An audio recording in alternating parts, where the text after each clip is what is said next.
بسم اللہ الرحمن الرحیم۔ السلام علیکم۔ پروگرام اختلاف رائے کے ساتھ میں افتخار کاظمی اور تحریک انصاف کا بڑا سرپرائز آ گیا ہے تھا، جس کا انتظار وہ شاہکار آ گیا، اور خان صاحب نے قوم کو بالکل مایوس نہیں کیا۔ ایک بار پھر انہوں نے ثابت کر دیا کہ وہ پاکستان کے لیے کتنے بڑے سیکیورٹی رسک ہے، کتنے مہلک ہے، اور ان کو پاکستان کا مفاد قطعی عزیز نہیں ہے۔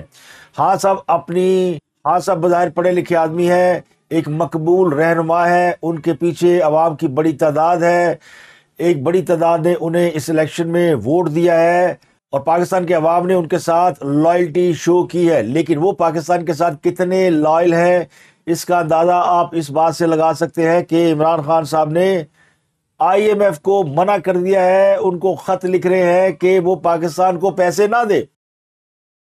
تو عمران خان نے IMF کو خط لکھنے کا فیصلہ کیا ہے۔ تو عمران خان صاحب، جو کہ پاکستان کے حالیہ الیکشن میں سب سے بڑی جماعت بن کر ابھرے ہیں، انہیں اس بات پر اعتراض ہے، تحفظات ہے کہ الیکشن میں ان کے ساتھ دھاندلی ہوئی ہے اور ان کے ساتھ فیئر سلوک نہیں ہوا، ان کو ٹرانسپیرنٹ الیکشن نہیں ملا، ان کی سیٹیں چھینی گئی ہیں۔ تو وہ بجائے عدالتوں میں یا عدالت انصاف سے، تو بجائے عدالتوں کے سامنے جانے سے اور کار کر رہے ہیں، اور پاکستان کی معیشت، جس کے اوپر سب سے اہم سوالیہ نشان لگا ہوا ہے، اور پاکستان کی معیشت کی بہتری کا دار و مدار IMF سے ملنے والی امداد ہے، اس پر بھی اگر عمران خان صاحب ان کو خط لکھ کر یہ بتانے کی کوشش کریں گے کہ پاکستان کے اندر دھاندلی ہوئی ہے اور آپ نے پاکستان کو پیسے نہیں دینے کیونکہ آپ کو پیسے واپس نہیں ملنے، تو کیا یہ پاکستان کے ساتھ دوستی ہے؟ تو یہ کیا پاکستان کے ساتھ کوئی وہ مخلص ہونے کا ثبوت دے رہے ہیں؟ اگر کسی کے ساتھ الیکشن میں دھاندلی ہوئی ہے تو اس کے لیے متعلقہ پلیٹ فارم موجود ہے۔ خود عمران خان صاحب اپنے دور حکومت میں عوام کو بتایا کرتے تھے کہ وہ طاقتوروں کو قانون کے نیچے لانا چاہتے ہیں، تو خود وہ قانون کے نیچے آنا نہیں چاہتے، خود وہ قانون اور انصاف کی عدالتوں میں جانا نہیں چاہتے، ان سے انصاف لینا نہیں چاہتے، اور اپنی اس طاقت کو اور مائٹ کو وہ سڑکوں پر آزمانا چاہتے ہیں، اور وہ چاہتے ہیں کہ پاکستان کو دنیا امداد نہ دے۔ اس سے پہلے بھی جب ان کی حکومت تھی تو پاکستان دیوالیہ ہونے کے قریب پہنچ گیا تھا۔ تو لگتا ہی ہو کہ اپنے اس مشن میں ناکامی پر کہ پاکستان دیوالیہ کیوں نہیں ہوا، اب وہ ایک قدم اور آگے بڑھ گئے۔ تو اب سوال یہ کہ وہ کس حیثیت میں IMF کو خط لکھیں گے؟ ایک تو پارٹی کے چیئرمین نہیں ہے، لیکن اس بات کو ہم اور آپ تو شاید مان جائیں، لیکن جو حقیقت ہے وہ حقیقت ہے کہ پارٹیوں نے کیا، لیکن خط لکھنے کے لیے ان کے پاس کوئی نہ کوئی عہدہ ہونا ضروری ہے۔ تو وہ اس وقت PTI کے نہ چیئرمین ہے، نہ وہ MNA ہے، بلکہ وہ ایک سزا یافتہ مجرم ہے جو کہ جیل میں سزا کاٹ رہے ہیں۔ ان کو 2 مقدمات میں باقاعدہ سزا سنائی ہے، جس میں وہ قید میں ہے، اور ایک مقدمہ جس میں ان کو سزا سنائی گئی تھی اس میں وہ بیل پر ہے۔ ابھی ان کے کئی اور مقدمات باقی ہیں۔ تو پاکستان کی تمام پولیٹیکل قیادت، فوج، سٹیک ہولڈر سب اس بات پر فکر مند ہے کہ پاکستان کی معیشت کو کیسے ٹھیک راستے پر استوار کیا جائے۔ پچھلے چند ماہ میں حکومت نے بڑے اچھے فیصلے کیے، اور ایک مشترکہ سوچ کے تحت نیشنل گورنمنٹ بنائی گئی جنہوں نے پاکستان کو دیوالیہ پن سے نکالا، لیکن اس کا نتیجہ پاکستان میں مہنگائی کی صورت میں سامنے آیا ہے، اور ظاہر ہے کہ آپ کو کچھ پانے کے لیے کچھ کھونا پڑتا ہے۔ تو جن حالات میں پاکستان کو ڈال دیا گیا تھا اس سے نکلنے کے لیے یہ قربانی بہت کم تھی، تو پاکستان کے عوام نے یہ قربانی ہنسی خوشی دی ہے۔ پاکستان کے عوام کو، بچے کو پتہ ہے کہ پاکستان کا اوپر کتنا قرض ہے، اور پاکستان کو اس بحران میں ڈالنے والا کون ہے، اور اس بحران سے نکلنے کا راستہ کیا ہے۔ یہ سب کو پتہ ہے کہ جو بھی آئندہ حکومت آئے گی اس کو IMF کے پاس جانا پڑے گا، اور ہم نے IMF سے جب پچھلی دفعہ کچھ پیسے لینے تھے اس وقت عمران خان جاتے جاتے IMF کے ساتھ کچھ ایسے کام کر گئے تھے کہ IMF نے ہمیں ناکو چنے چبوائے اور ناک رگڑ رگڑ کر ہمیں پیسے دیے، کیونکہ عمران خان صاحب کے پاس ایک پولیٹیکل فورس تو ہے، وہ اس وقت 2 صوبوں کے اندر حکمران بھی تھے، تو اس وقت بھی IMF کو خط لکھنے کی باتیں ہو رہی تھی اور پاکستان کے خلاف سازشیں ہو رہی تھی۔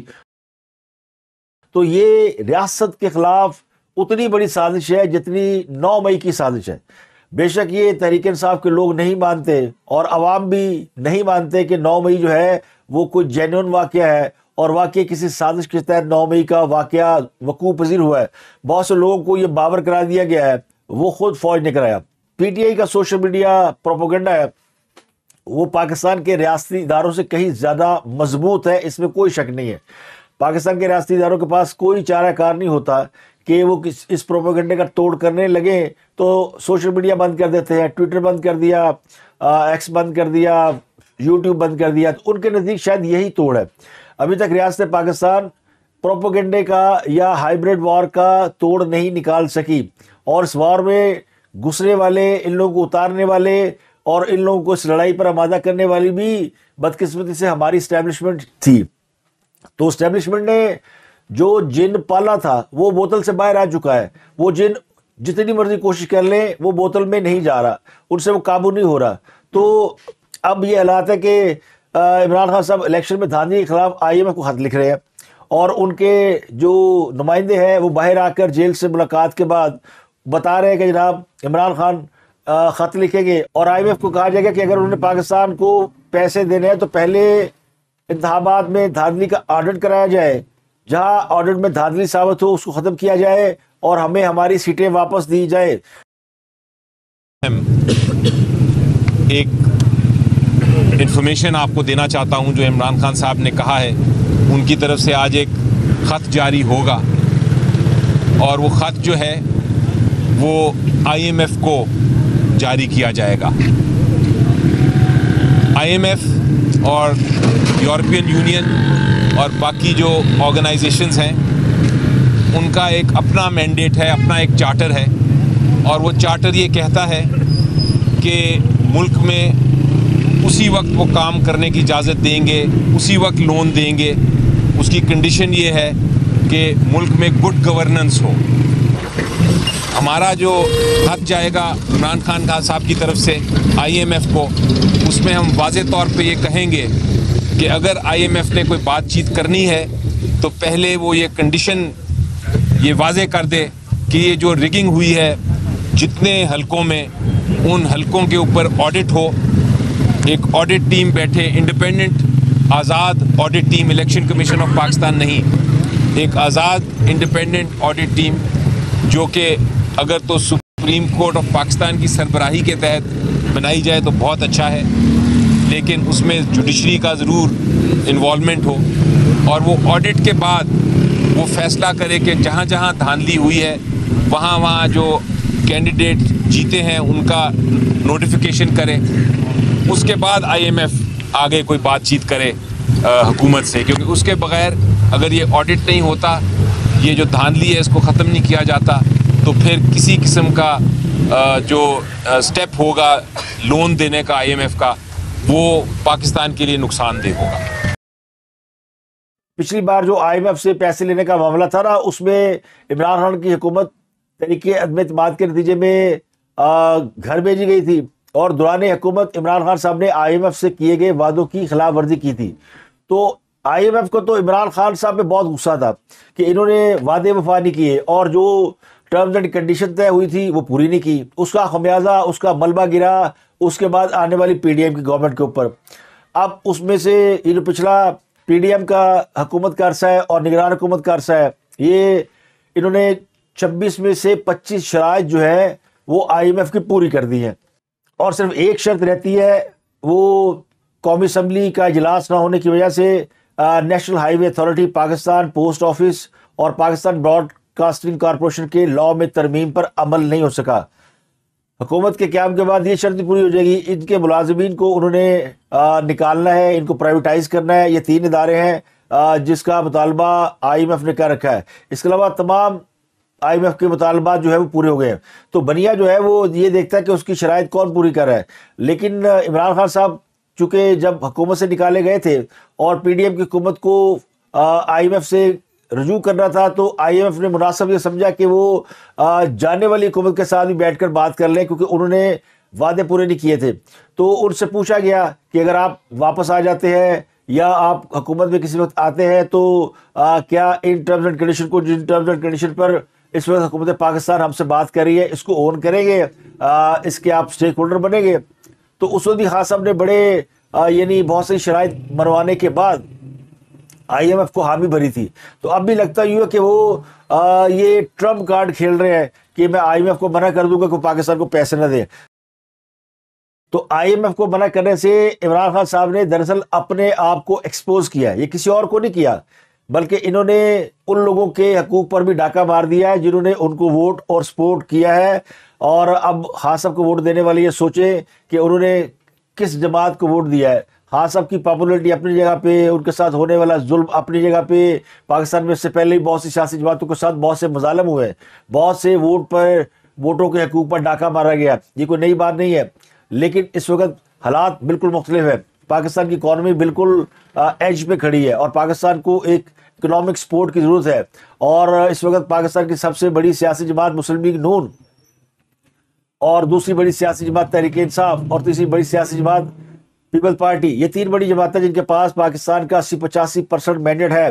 اگر یہ تین جماعتوں میں سے دو جماعتیں اپنا پولیٹیکل ووٹ بینک داؤ پہ لگا کر حکومت میں آ کر پاکستان کو دیوالیہ پن سے نکالنے پر تیار ہو گئی تھی، اور اس کا نتیجہ انہوں نے الیکشن میں دیکھ لیا کہ ان کا ووٹ بینک گرا ہے، لیکن اس کے باوجود انہوں نے وہ رسک لیا، اور اب بھی وہ حکومت کے سنبھالنے کے لیے تیار ہے اور پاکستان کو معاشی بحران سے نکالنے کے لیے تیار ہے۔ لیکن خان صاحب وہ چاہتے ہیں کہ پاکستان معاشی بحران میں گرفتار رہے۔ تو یہ عمران خان صاحب کی آج جو ایک کلئی تھی نا، وہ کھل گئی ہے۔ دوسری خبر یہ کہ بیرسٹر علی گوہر خان کی چھٹی کرا دی گئی ہے۔ بیرسٹر علی گوہر خان کو عمران خان نے اپنی جگہ پہ چیئرمین نامزد کیا تھا، تو مشکل وقت میں، مشکل حالات میں بیرسٹر علی گوہر نے وہ فرائض انجام دیے۔ اس وقت انٹرا پارٹی الیکشن کا معاملہ تھا، پارٹی کے اس کا سمبل کا معاملہ تھا، لیکن اب ان کو ظاہر ہے خان صاحب کا ٹائم لنگ گیا، تو خان صاحب کا جب وقت گزر جائے نا تو یہ مکھی کی طرح نکال پھینکتے ہیں بندے کو۔ تو گوہر خان جو ہے ان کی جگہ پہ PTI کا نیا چیئرمین آ رہا ہے۔ PTI 3 مارچ کو انٹر پارٹی الیکشن کرائے گی، اس میں بیرسٹر علی گوہر کی جگہ پہ بیرسٹر علی ظفر نئے چیئرمین کے امیدوار ہیں، اور عمر ایوب جنرل سیکرٹری کا الیکشن لڑیں گے۔ تو بیرسٹر گوہر اور عمر ایوب نے سنی اتحاد کونسل میں شمولیت اختیار نہیں کی۔ سنی اتحاد کونسل میں 86 آزاد امیدواروں نے شمولیت اختیار کی ہے، اور مسلم لیگ نون میں 8 آزاد امیدوار شامل ہوئے ہیں۔ الیکشن کمیشن نے کامیاب 101 آزاد امیدواروں میں سے 96 کی کامیابی کا نوٹیفکیشن جاری کر دیا، ابھی 5 کا نوٹیفکیشن رہتا ہے۔ بیرسٹر گوہر اور عمر ایوب سمیت 6 ارکان نے سنی اتحاد کونسل جوائن نہیں کی، 4 اور لوگ ہیں، کیونکہ ان میں سے بہت سے لوگ جو ہیں وہ پارٹی کا الیکشن لڑنے والے ہیں۔ تو سنی اتحاد کونسل جوائن کرنے والے تمام MNA اور MPA نہ تو PTI کا پارٹی الیکشن لڑ سکیں گے، نہ ہی ووٹ دے سکیں گے، یعنی سادہ لفظوں میں سارے بڑھ گئے۔ تو یہ ان کے ساتھ بھی یعنی اب ہاتھ ہو گیا کہ اب یہ PTI کے کسی بھی پلیٹ فارم میں آئندہ 5 سال تک یہ PTI کے ووٹ نہیں دے سکیں گے، نہ PTI کی کوئی عہدہ قبول کر سکیں گے۔ تو اب وہ جو 5 آزاد ہیں وہ آزاد ہی ہیں، وہ کسی سیاسی جماعت میں نہیں گئے، اور ان دونوں کے حلف نامے نہ بھرنے کی وجہ یہ ہے کہ انہوں نے پارٹی کا الیکشن لڑنا ہے، اور اگر یہ سنی اتحاد کونسل کے ممبر بن جاتے تو پھر یہ پارٹی کا الیکشن نہیں لڑ سکتے تھے۔ اب بیرسٹر علی ظفر بڑے سمجھدار آدمی ہے، ان سے سوال پوچھا گیا جب انہوں نے یہ ساری گفتگو آ کے بتائی کہ عمران خان سے ان کی آج کیا بات ہوئی ہے، تو انہوں نے آ کے کہا کہ ان سے پوچھا گیا کہ آپ نے عمران خان کو سمجھایا نہیں کہ یہ ملک دشمنی ہے، تو بیرسٹر علی ظفر نے کہا کہ میں بھی اس کے حق میں ہوں، اور میں بھی ان کو اس بات کو انڈوز کرتا ہوں۔ تو یہ ہے ہاں سے خاں ملانے کا نتیجہ، یعنی عمران خان کی خاں سے ہاں جڑا ملائے گا وہ اس کو پارٹی کا عہدہ بھی مل جائے گا، اور جو ان کے ساتھ نہیں کھڑا ہوگا اس کی ہوگی بے عزتی۔ جیسے آج جو عمران خان کی بہنیں ہیں علیمہ خان، عظمیٰ خان، ویسے تو بڑی سوبر خواتین ہیں، لیکن انہوں نے آج انسدادی دہشت گردی کی عدالت میں تماشا لگا دیا، اور تماشا یہ لگایا کہ عمران خان صاحب کی جو بہت قریبی ساتھی تھی مسرت جمشید چیمہ، ان کے ساتھ ان کی ملاقات ہوئی انسدادی دہشت گردی کی عدالت میں، کیونکہ سب کے مقدمات چل رہے ہیں، لاہور کی ایک عدالت ہے ان کے اوپر بھی مقدمہ ہے، اور علیمہ خان اور عظمیٰ خان ان پر بھی مقدمہ چل رہا ہے۔ تو عدالت کے اندر جب آمنا سامنا ہو تو خواتین آپس میں باتیں کرتی ہیں، تو مسرت جمشید چیمہ نے کچھ اپنی رودات سنانے کی کوشش کی کہ میرے پہ کتنا ظلم ہوا اور مجھے مجبور کیا گیا، میں پارٹی چھوڑنی پڑی اور میں بڑی مجبوری میں تھی، تو جناب پہنگے تو ہی پہنا۔ علیمہ خان، عظمیٰ خان انہوں نے اونچی اونچی بولنا شروع کر دیا، انہوں نے کہا کہ جب ہمارے بھائی کو تمہاری ضرورت تھی تو تم کہاں تھی؟ تم تو پریس کانفرنس کر کے دوسری سیاسی جماعت میں چلی گئی تھی، اور آپ لوگ تو چھپے ہوئے تھے جب میرے بھائی کو آپ کی ضرورت تھی، آج اب ہمیں مجبوریاں سنا رہی ہیں، کتنے سے تم تھی، کہاں چھپی ہوئی تھی تم لوگ؟ اور وہ خاصی غصے میں انہوں نے عدالت کے اندر 2 منٹ کی خاموشی چھا گئی کہ یہ کیا معاملہ چل رہا ہے۔ اب مسرت جمشید چیمہ بیچاری خاموش ہو گئی، اس نے کچھ زیادہ نہیں چھیڑا ان کو، لیکن ظاہر ہے یہ ان کا بڑا غیر مناسب رویہ تھا ان کی بہنوں کا. اگر کسی کو شکوہ تھا بھی اور تو باہر کر لیتے، آمنے سامنے کر لیتے. اور مسرت جمشید چیمہ ظاہر ہے وہ بچوں والی خاتون ہے، ماں ہے، وہ کوئی ٹک ٹاکر نہیں ہے کہ وہ جا کے جیل میں 6 مہینے گزار لیتی، کوئی گھر والے سے پوچھتے ہی نہ. لیکن وہ بچوں چھوٹے چھوٹے بچے ہیں اس کے، اور اس کے دوسری شادی ہے اس کے میاں سے، تو گھرداری بھی سنبھالنی ہوتی ہے اس کی. ہو سکتا ہے کئی مجبوریاں رہے، ایک اس کا بچہ ڈسیبل بھی ہے، تو اس کی مجبوریاں یقینی طور پر زیادہ تھی. اور پھر یہ سب سے قریب سمجھی جاتی تھی. اور پھر یہ اس وقت قابو میں آئی جب ان کی ایک کال پکڑی گئی، جب عمران خان کو اسلام آباد کی عدالت کے ہاتھے سے گرفتار کیا گیا، اور اس کے بعد انہیں وہاں پہ رکھا گیا اسپیشل ریسٹ ہاؤس کے اندر. اور وہاں پہ ایک عمران خان کی جو ٹیلی فون پر ایک خاتون سے بات کرائی گئی، وہ یہ خاتون تھی مسرت جمشید چیمہ. ان سے عمران خان نے فون میں بات کہی کہ فلانے کو کہو، فلانے کو کہو، فلانے کو کہو. تو یہ اس کے اوپر زیادہ یعنی یہ ریڈار میں آ گئی، اور پھر ان کو انہوں نے پکڑا. اور لیکن اس نے پھر ظاہر ہے دباؤ کے تحت خود کو ڈسون کر لیا اور وقتی طور پر سائڈ پر ہو گئی، جو ایک بہتر طرز عمل ہے. یہ وہ اس طرح کی عورت نہیں ہے کہ جا کے آپ کے ساتھ ڈنڈے کھاتی، اور یہ گھر سے نکالی ہوئی عورت ہے جس کو پوچھتا رہا، فیملی والی عورت ہے. تو اس کا انہیں احساس کرنا چاہیے تھا، لیکن وہ سب کو اپنی طرح سمجھتی ہے. یہ چھپے ہوئے تھے، ہمارے بھائی کو پکڑ لیا تھا، تو بھائی اب یہ ان کا حق ہے. اب ان کی 5 انگلیاں گھی میں، سر کڑھائی میں ہے. اب ان کی گردن تن گئی کہ ہمیں بڑا مینڈیٹ مل گیا ہے، اور ایسی کی تیسی. اچھا یہی نہیں ہوا، یہ باہر آئی ہے اور کسی صحافی نے سے سوال پوچھ لیا، یہ اس کے گلے پڑ گئی. اس کو کہا تو بچہ ہے، تو کل کا چھوکرا ہے، تو کیسی باتیں کر رہا ہے، تمہیں تمیز نہیں ہے، تم رپورٹنگ سیکھو، تم فلانا سیکھو. میم پی ٹی آئی کا تو نظریہ یہ تھا کہ امریکہ کے اینٹی، اور خان صاحب اب امریکہ سے ہی مانگ رہے ہیں، وہ مدد مانگ رہے ہیں. آپ نے کب یہ کام شروع کیا؟ یہ مائک پکڑ کے کھڑے ہو گئے. لگتا ہے ہر بندہ اپنے آپ کو جرنلسٹ سمجھتا ہے ایک مائک پکڑ کے.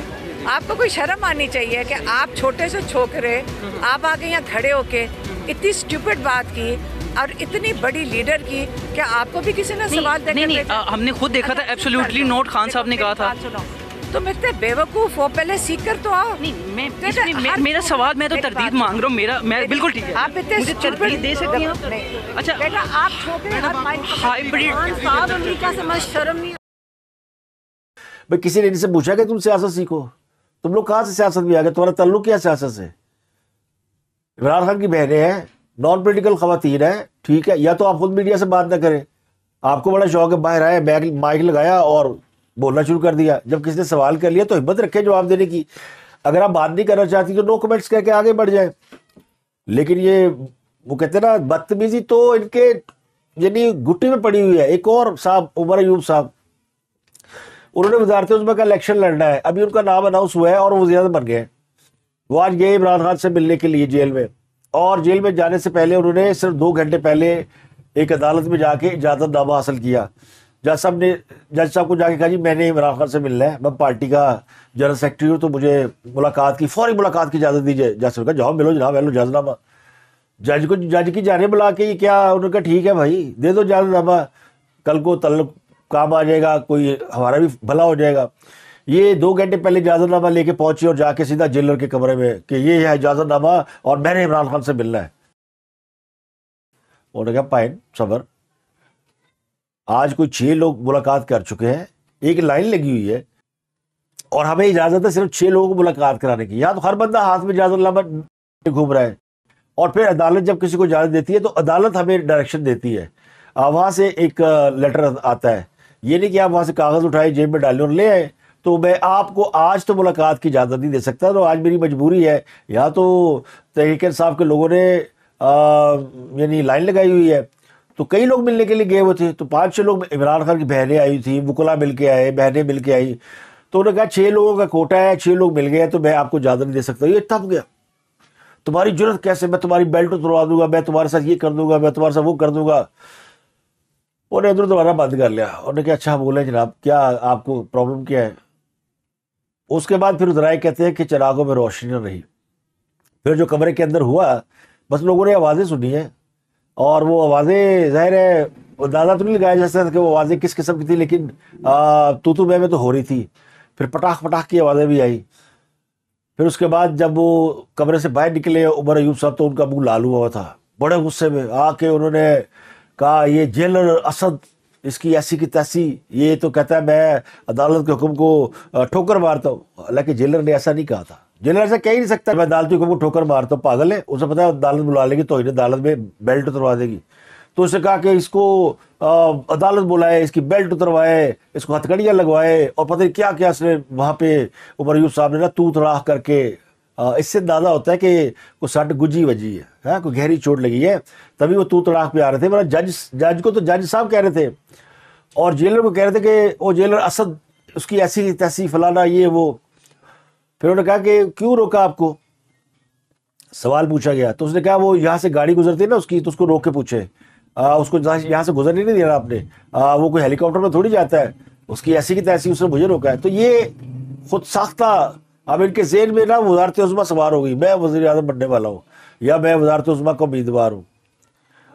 بھائی پروٹوکول ہوتا نا. اب جیل میں وہاں پہ لائن لگی ہوئی تھی، وہ آزاد کشمیر کا جو سابق وزیر اعظم ہے نیازی، وہ بھی پہنچا ہوا تھا، علیمہ ہاں، عظمیٰ ہاں، بیرسٹر علی ظفر، عمیر نیازی. ایک لائن لگی ہوئی ہے وہاں پہ جانے والے افراد کی. تو انہوں نے اڈیالہ جیل کو بنی گالا سمجھ لیا ہے یا زمان پارک سمجھ لیا ہے. لائن لگی ہوئی ہے، عمران خان الیکشن جیت گیا، بھائی وہ قیدی ہے، جیل میں بند ہے، سزا بھگت رہا ہے. چلے ایک ملاقات، دو ملاقاتیں، ان کو اجازت ملی 6 ملاقاتوں کی ڈیلی، وہ الاؤ کیا انہوں نے کہ ٹھیک ہے آپ مل لیں. اگر اتنا ہی وہ زیادہ انہوں نے یعنی کامیابی حاصل کر لی ہے تو پھر ان کو نکالے جیل سے باہر، ان کو وزارت عظمیٰ کا تاج دے، وہ بیٹھے زمان پارک میں یا بنی گالا تو لائن لگا کے ملیں لوگوں سے. کوئی حرج تھوڑی ہے. یہ تھوڑی ہے کہ جیلر بیچارہ وہ ملاقاتی ملوانے پہ لگا ہوا ہے. اڈیالہ جیل کا جیلر ہے، اس کو پوری جیل کے انتظامات دیکھنے ہیں، سیکورٹی دیکھنی ہے، کون آ رہا ہے کون جا رہا ہے، ایک کے بعد ایک بندہ پہنچا ہوا ہے. کیونکہ ان کو ظاہر ہے عمران خان صاحب کو ایک مینڈیٹ ملا ہے، ایک پاور ملی ہے، کافی سیٹیں جیتی ان کی جماعت، لارجسٹ پارٹی بن کے سامنے آئی ہے، تو ان کی ایک اہمیت تو بڑی ہے. تو اس اہمیت کے پیش نظر ان کی گورنمنٹ بھی بن سکتی ہے، اس کے چانسز بھی موجود تھے، اب ہے تو نہیں، لیکن ابھی بھی غلط فہمی تو ہے نا بہت سے لوگوں کی حکومت بن سکتی ہے. اور پھر یہ IMF کو خط لکھیں گے تو شاید IMF ان کی بات سن کر پاکستان کو قرضہ دینے سے انکار کر دے گا اور سارے گوڈے پھل پہنچ جائیں گے جناب معاف کر دو. تو عمران خان کا خیال یہ کہ جس طرح پچھلی دفعہ انہوں نے IMF کے حوالے سے گفت و شنید فرمائی تھی کہ وہ IMF کو منع کر دیں کہ پاکستان کو پیسے نہ دیں، تو اس بار بھی ایسا ہی ہوگا. تو اس بار ایسا نہیں ہونا، اس بار ریاست نے کچھ اور سوچا ہوا ہے. ریاست کو اس بات کا اندازہ ہے کہ عمران خان صاحب کیا کر سکتے ہیں اور کون سی بوگی مار سکتے ہیں.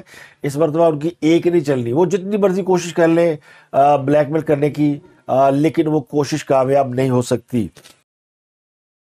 تو اب تک کے لیے اتنے، آپ سے ملاقات ہوتی ہے اگلے ولاگ میں. اپنا گردنوا کے لوگوں کا بہت خیال رکھیے.